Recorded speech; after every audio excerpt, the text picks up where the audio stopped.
بەڵام تا ئێستا نەمبینیوە من لە زمانی ڕاگەیاندنە سوود لەو واتانەی تر بنجا بێت کە ئەم وشانە هەیەە. ئەوەش دیسانەوە بۆەوە گەڕێتەوە کۆوەکوتم ئێمە پەرەنگەکەمان نییە و لە ڕێژیەوە نەگەر زمانی زانست و زمانی خوێندن لاوازن، ئەوە تا زمانی ڕاگەیاندنیش بەو شێوەیە لاوازە کە نەمانتوانیوە واتا کوردیەکەی خۆی وەکو خۆی سوودی لێبین و بێنینەوە. پەیوەست بە ئاوازمەندیەوە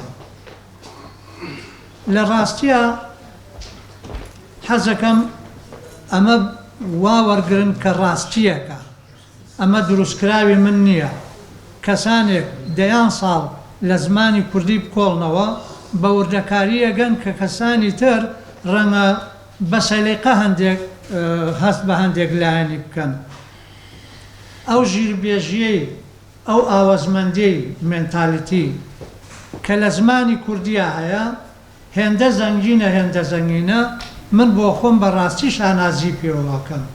خۆ ئەگەر بێت و ئەو فەرەنگە بەو شێوەیە ئامادە بکرێت و ئەم لایەنانەی هەموو بخرێتە ڕوو لە خۆناغەکانی خوێندنە بەش بەش ئەمانە بخوێنرێن، ئەو کاتە کەسانی ئێمە بەوە ئەزانن لە چه ئاستێکایە فەرهەنگ و زمانەکەیان.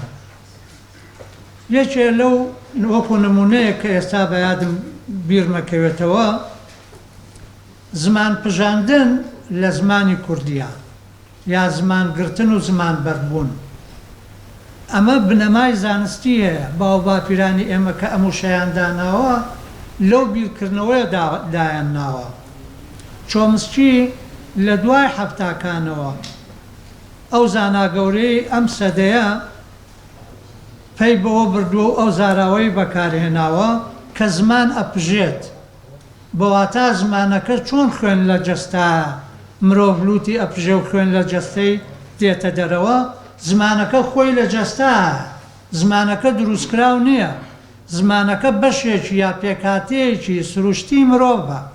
زمانی کوردی ئێمە پێکاتەیەکی سەرەکی ئێمەی مرۆڤی کووردە، لەبەرەوە ئێمەڵێن مناڵی ئێمە زمانێ پژێ، ئێمە نەمان و تۆ مناڵمان زمانی کوردی فێر ئەەکەین. زمانگرتنیش دیسانەوە پەیوەندی ئەمەیان بە ژیربێژی کوردەوە هەیە کە پەیوەندی لۆژیکی لە نێوان داری بەردارە کە میوە ئەگرێت لەگەڵ مناڵە کە زمان ئەگرێت، میوەکە و لەگەڵ زمانەکەی بەرامبەر بە یەک داناوە، نرخ و بەهای وەک یەک بۆ داناون، چونکە یەک واتای بنەڕەتیاونەتێ کە ئەو واتایە ئەگەڕێتەوە بۆ وشەی زمان پژان. ئەمە هەر وەکو نمونەیەک بۆ ڕوونکردنەوەی لایەنی زانستی لە ناو وشەکانی ئێمە، چونکەوە زانستێکی ڕوتە کە باو باپیرانمان ئەو هێمایی بۆ ئەو شتە داناوە. ئەمە گرنگە کە ئێمە بەو شێوەیە بیزانین. پەیوەست بە ئاوازمەندیەوە بەواتە مێنتالیتی هەر لەناو ئەو سێ چواروشەیە ئەو ئاوازمەندیەی باو باپیرانمان ئاشکرا بێ کە ئەو دنیای ئەوان بینیویانە بیریان لێ کردوتەوە، پاشان وێناکردنی تریان زۆرتریان بەمانەوە بەستووە. ئەوەیە کە لەو پەیوەندیانە ئەیبینین. پەیوەندیەکانیش لەسەر دنیای کشت و کاڵە، لەوێ لە بەرگرتن و لێرە لە زمانگرتن ئەدوێ. ئەمە مێنتالیتی بەواتە ئاوازمەندی ئێمە لە وردەکاریانە ئاشکرا بن کە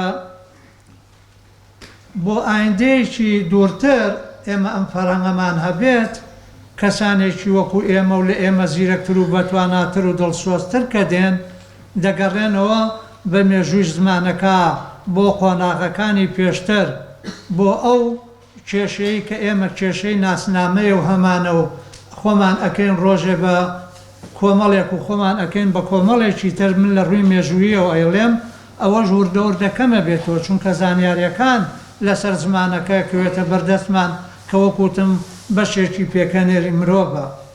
ئەوەی کە ئاماژەم پێ بۆی لە من تێبگەنوتم فەرهەنگ دەواازەی زانیاری هەیە، یەکێک لە دەواازەی زانیاریەکان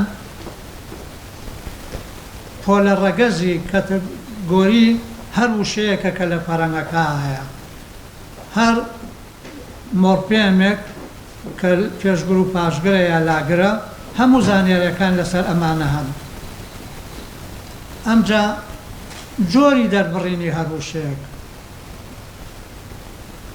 جۆرە ستانداردەکەی لەگەڵ وشەکە نووسراوە. بۆ نمونە